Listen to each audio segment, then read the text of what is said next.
এই 5টা মন্দিৰ দৰ্শন কৰিলে দূৰ হ'ব সকলো শনিৰ দশা। লাভ কৰিব শনিদেৱৰ অপৰিসীম আশীৰ্বাদ। কেতিয়াও নপৰে শনিৰ কুপ্ৰভাৱ।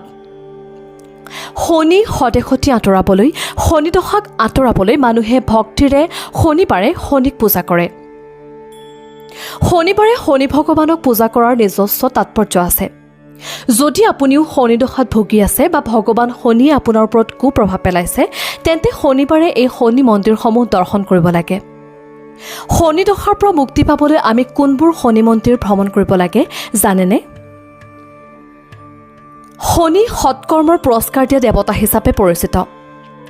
শনিৰ দৃষ্টি ভাল হ'লে ব্যক্তিজনৰ দিন ভাল হ'ব।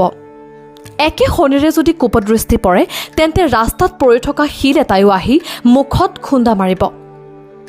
মানুহৰ দুৰ্দশা দূৰ কৰিবলৈ প্ৰতি শনিবাৰে শনি পূজা কৰাটো শাস্ত্ৰত অতি গুৰুত্বপূৰ্ণ বুলি গণ্য কৰা হয়। জ্যোতিষত কোৱা হৈছে যে প্ৰতিজন ব্যক্তিয়ে জীৱনত এবাৰ হ'লেও সদেশতি আৰু ধৈৰ্যৰ সন্মুখীন হ'বলগীয়া হয়। এনে পৰিস্থিতিত শনি দশাৰ পৰা মুক্তি পাবলৈ বহুতো ভাল প্ৰতিকাৰৰ পৰামৰ্শ দিয়া হয়। এইদৰে মন্দিৰত তিলৰ তেল আৰু কলা তিল আগবঢ়োৱাটো শনি দশাৰ পৰা মুক্তিৰ আটাইতকৈ ফলপ্ৰসূ উপায় বুলি বিবেচিত হয়। কিন্তু আজি আমি দেশৰ বিভিন্ন শনি সন্নিধানৰ কথা ক'বলৈ ওলাইছোঁ। এই শনি সন্নিধানৰ দৰ্শনে যিকোনো শনি দশাৰ পৰা সোনকালে পৰিত্ৰাণ পাব। সেই শনি মন্দিৰবোৰ চাওঁ আহক। শনি সিংগনাপুৰ, মহাৰাষ্ট্ৰ।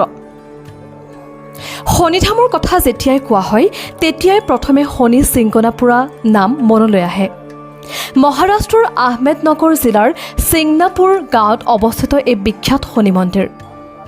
এই মন্দিৰৰ গুৰুত্ব হ'ল দেশৰ বিভিন্ন প্ৰান্তৰ পৰা মানুহে শনি ভগৱানৰ আশীৰ্বাদ বিচাৰি ইয়ালৈ আহে।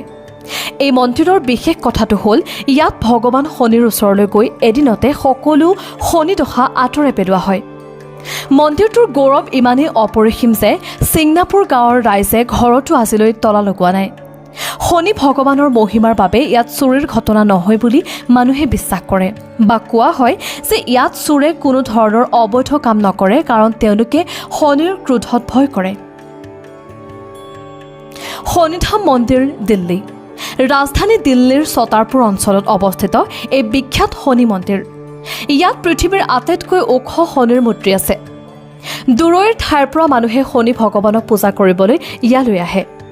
এই মন্দিৰ ভ্ৰমণ কৰিলে শনি দশা আঁতৰি যাব বুলি বিশ্বাস কৰা হয়। পুৰুষ ভক্তসকলে মন্দিৰৰ চৌহদত গা ধুই শনি ভগৱানক তিলৰ তেল আগবঢ়ায়। কোকিলাভা ধাম, উত্তৰ প্ৰদেশ। উত্তৰ প্ৰদেশৰ মথুৰা জিলাৰ কৃষ্ণনগৰত অৱস্থিত এই মন্দিৰ। কোচিৰ এই শনি দেৱধামক কোকিলাবন বুলি জনা যায়। এই মন্দিৰত 7টা শনিবাৰে অবিৰতভাৱে ভগৱান শনিক তিলৰ তেল আগবঢ়ালে শনি দশা আঁতৰি যাব বুলি বিশ্বাস কৰা হয়। কেৱল দৰ্শন আৰু তেল দি শনি সম্পৰ্কীয় সকলো ধৰণৰ দশা আঁতৰি যাব। এই স্থানত ভগৱান শ্ৰীকৃষ্ণৰ আগত শনিক কোকিলৰ ৰূপত আৱিৰ্ভাৱ হোৱা বুলি বিশ্বাস কৰা হয় বাবে এই মন্দিৰটোক কোকিলাবন বুলি কোৱা হয়। তিৰুনাল্লাৰু মন্দিৰ। তামিলনাডুৰ থাঞ্জাভুৰ জিলাত অৱস্থিত এই ভগৱান শনি মন্দিৰ। দুখন নদীৰ মাজত অৱস্থিত এই মন্দিৰত শনিৰ সৈতে শিৱক পূজা কৰিলে শনি দশা আঁতৰি যায় বুলি বিশ্বাস কৰা হয়। শনিয়ে নিজৰ স্থান সলনি কৰিলে এই মন্দিৰত বিশেষ পূজা কৰা হয়। শনি মন্দিৰ, কৰ্ণাটক। কৰ্ণাটকৰ তুমকুৰ জিলাত অৱস্থিত এই শনিধাম। এই মন্দিৰৰ বিশেষ বৈশিষ্ট্য হ'ল ভগৱান শনি কাউৰীৰ ওপৰত বহি আছে। বিশ্বাস মতে যিসকলৰ ৰাশিফলত শনি দশা আছে তেওঁলোকৰ বাবে নিয়ম অনুসৰি ইয়াত শনি দশাৰ পূজা কৰিলে সকলো সমস্যা দূৰ হ'ব। এই বিশ্বাসেৰে ভগৱান শনিৰ সুদৃষ্টি পাবলৈ বৃহৎ সংখ্যক লোক মন্দিৰলৈ যায়।